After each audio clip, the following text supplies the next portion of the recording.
We are now in day 3 of the Democrat-led government shutdown. The Democrats continue to recklessly hold the American people hostage over their demands to give illegal aliens free health care. Republicans are fully unified behind passing nonpartisan clean funding bill, the exact same bill that Democrats approved back in March to reopen the federal government. But those same Senate Democrats are now voting against this clean funding bill and keeping the people's government closed. I understand Democrats will have an opportunity very shortly here to change course, and we hope that they will. There are significant personal impacts on millions of Americans as a result of this current government shutdown.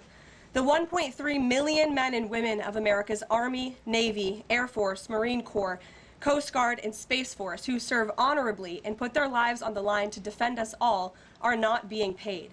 Military families are already seeking out food assistance because of financial anxiety caused by this Democrat shutdown.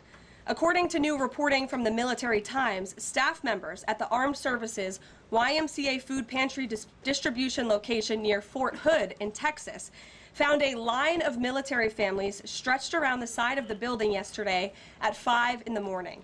According to the staff who work there, that is, quote, not happened ever. They've already had a 34% increase this week over past weeks.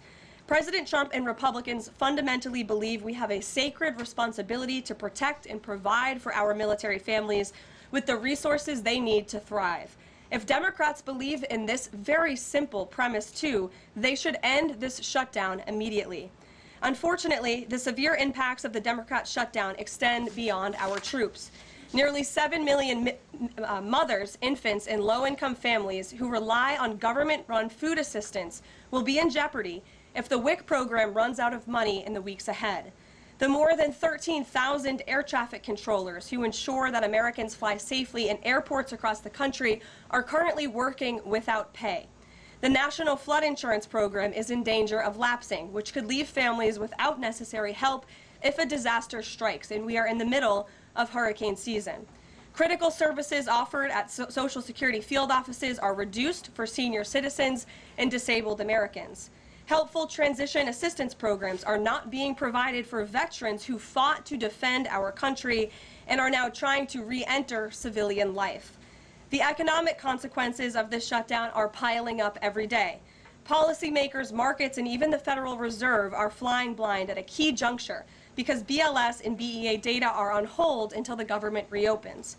Democrats shutting down the federal government to give health care to illegal aliens could lead to lower growth and higher unemployment rates for Americans. According to a new memo from the Council of Economic Advisors, the U.S. economy could lose $15 billion of growth domestic product each week. Every single week, the Democrat shutdown extends, with a month-long shutdown leading to an additional 43,000 unemployed people.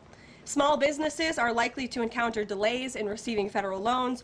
Mortgage applications will likely shrink. And just this morning, Business Roundtable, an association of more than 200 CEOs of Americans' leading companies representing every sector of the U.S. economy, put out a statement urging Congress to pass the clean CR that will once again come before them in the Senate floor in just a few moments.